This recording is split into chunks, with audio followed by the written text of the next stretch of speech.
प्रयागराज में आश्रम पद्धति के 4 विद्यालय हैं, जहां सिर्फ वर्गीकरण के आधार पर छात्रों को पढ़ाई में सहारा मिलता है। मगर भ्रष्टाचारियों की नजर जहां पड़ जाए, समझ लीजिए वहां फिर बदहाल व्यवस्था की तस्वीर ही देखने को मिलती है। और यही प्रयागराज में भी देखने को मिला है, जहां पारदर्शिता के लिए ऑडिट किया गया तो खातों में 1.38 करोड़ का हेरफेर सामने आया है। मामले की जांच अब एसआईटी को सौंप दी गई है। देखिए।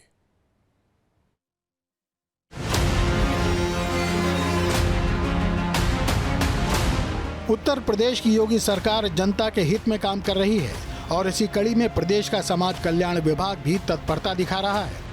यूं तो आमतौर पर समाज कल्याण विभाग निर्धन और प्रतिभाशाली छात्रों को निःशुल्क और रहने की सुविधा प्रदान करने के लिए आश्रम पद्धति विद्यालयों का संचालन करता है, मगर प्रयागराज में जो कुछ हुआ उसने छात्रों के भरोसे को तोड़ने का काम किया है।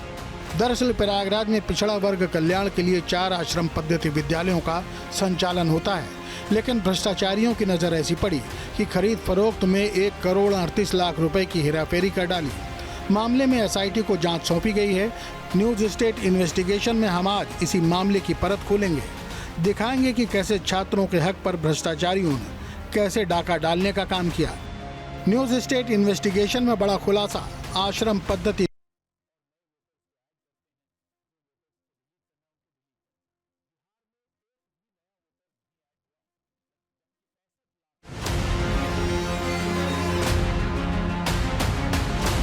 उत्तर प्रदेश की योगी सरकार जनता के हित में काम कर रही है और इसी कड़ी में प्रदेश का समाज कल्याण विभाग भी तत्परता दिखा रहा है।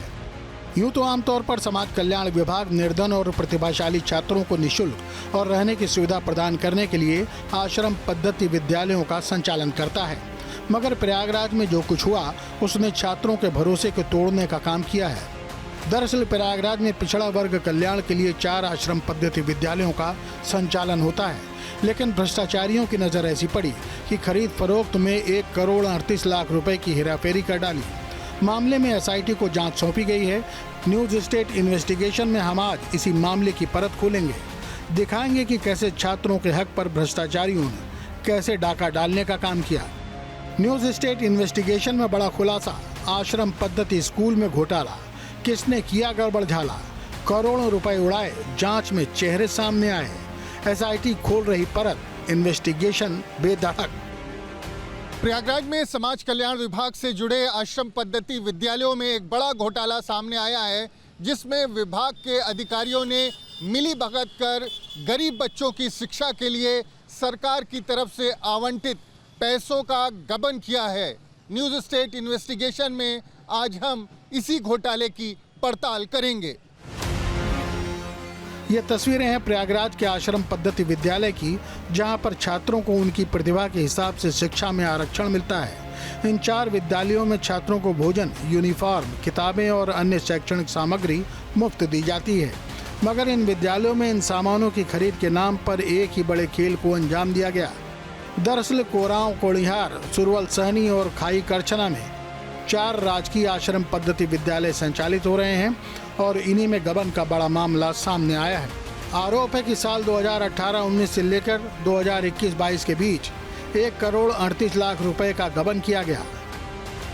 प्रयागराज के 4 आश्रम पद्धति विद्यालयों में साल 2018 से लेकर 22 के बीच तमाम सामानों की खरीद फरोख्त और अन्य कार्यों में 1,38,00,000 रुपए की हेराफेरी की गई थी, जिसमें लेखाकार से लेकर प्रधानाचार्य तक सब शामिल हैं। फिलहाल इस पूरे घोटाले की जांच एसआईटी कर रही है और धीरे धीरे जो आरोपी हैं उन पर शिकंजा कस रहा है।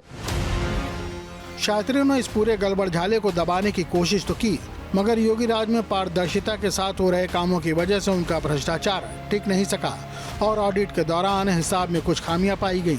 जब जांच की गई तो पता चला कि मामला सीधे सीधे भ्रष्टाचार से जुड़ा है। विभाग ने विद्यालय के हिसाब का ऑडिट कराया। ऑडिट रिपोर्ट में बीते सालों के हिसाब गड़बड़ पाए गए। गड़बड़ी पाए जाने पर एसआईटी का गठन किया गया। एसआईटी लगातार मामले को लेकर एक्शन में नजर आ रही है। देखा जाए तो अब तक टीम ने 6 लोगों पर मुकदमा दर्ज किया है। एफआईआर में जिनका नाम है वो है प्रवीण कुमार सिंह, तत्कालीन जिला समाज कल्याण अधिकारी, रेणु सिंह, तत्कालीन प्रभारी प्रधानाचार्य, छोटेलाल, जीतलाल पटेल, अमित शुक्ला, छात्रावास अधीक्षक। छात्र के हक पर डाके के मामले का खुलासा जैसे ही हुआ, स्थानीय लोगों को भी आक्रोश में देखा जा सकता है। देखिए, आश्रम पद्धति का विद्यालय अगर कहीं चल रहा है तो ये अपने में बड़ी गौरव की बात है, लेकिन अगर उसमें कोई घोटाला करता है तो उसकी मेंटलिटी समाज को पता है। वो सिर्फ समाज को संस्कार विहीन बनाने का तरीका सोचता है। वो अपने लिए उपाय खोज करके बच्चों के भविष्य से खिलवाड़ कर रहा है। किसी भी जगह अगर इस तरीके की घटना हो रही है तो ये बहुत निंदनीय है। सरकार को ऐसे लोगों के खिलाफ कड़ी कार्रवाई करनी चाहिए। सुबह सवेरे जब कोई बच्चा स्कूल जाता है वो अपने लिए एक संस्कार सीखता है, और ख़ासतौर से आश्रम पद्धति विद्यालय को तो प्रमोशन और मिलना चाहिए।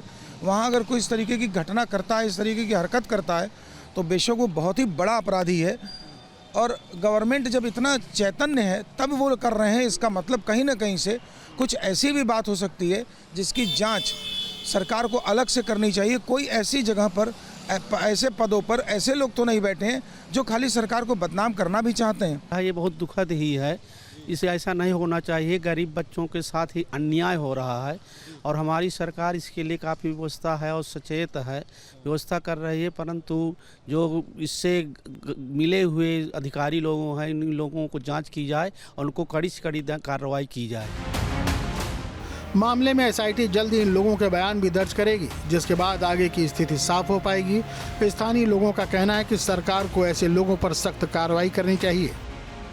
देखिए, बड़ा दुखद है कि भारतीय जनता पार्टी की उत्तर प्रदेश की सरकार, जिसके मुखिया आदरणीय योगी आदित्यनाथ जी हैं, और भारतीय जनता पार्टी का मूल सिद्धांत है अंत्योदय।